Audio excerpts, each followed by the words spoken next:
नमस्कार, मी शामराव मोकाशी.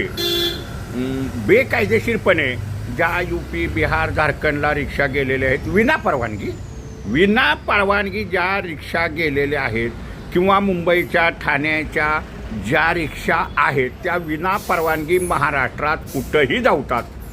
त्या रिक्षा दिसता क्षणी त्या पकडा आणि त्यांच्यावरती कारवाई करा म्हणून आम्ही मुख्यमंत्र्यांच्याकडं मागणी केलेली आहे.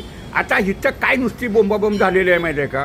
हिंदी भाषिक मराठी शिकायला लागते म्हणून पळून गेले, रिक्षा घेऊन गेले, पाक जाऊन द्या.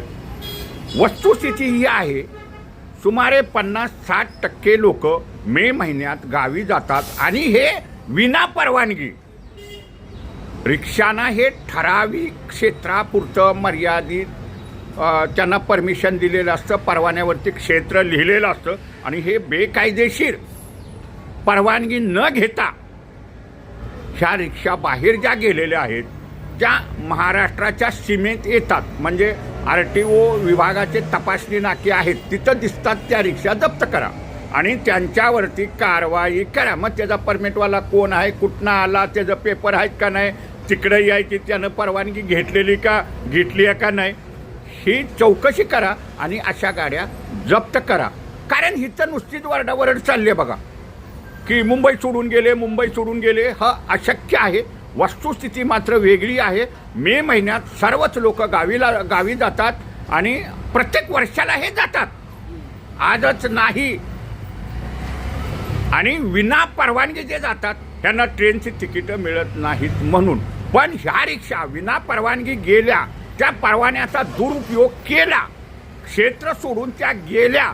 मुंबई महानगर क्षेत्रातील रिक्षा महाराष्ट्रात विना परवानगीच्या कुठंही दिसल्या तर जाग्यावरती त्या रिक्षा पोलीस विभाग, RTO विभाग यांनी लटकवून ठेवाव्यात. विशेष बाब म्हणजे महाराष्ट्राचे जे सीमा तपासणी नाके हे RTOच्या अंडर येतात, त्या नाक्यावरती रिक्षा दिसतात तिथं जप्त करा आणि कारवाई करा म्हणून आम्ही मुख्यमंत्र्यांना आजही पत्र दिलेलं आहे. कारण बेकायदेशीरपणानं धावणाऱ्या रिक्षावरती लगाम ही बसलीच पाहिजे. आणि नुसतं ते आम्ही मुंबई सोडून चाललो हे असं काही ह्यांनी कांगावा करायची काही गरज नाही.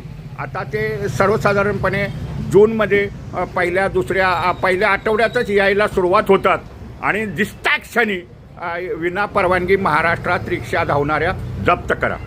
मुख्यमंत्र्यांच्याकडे मागणी.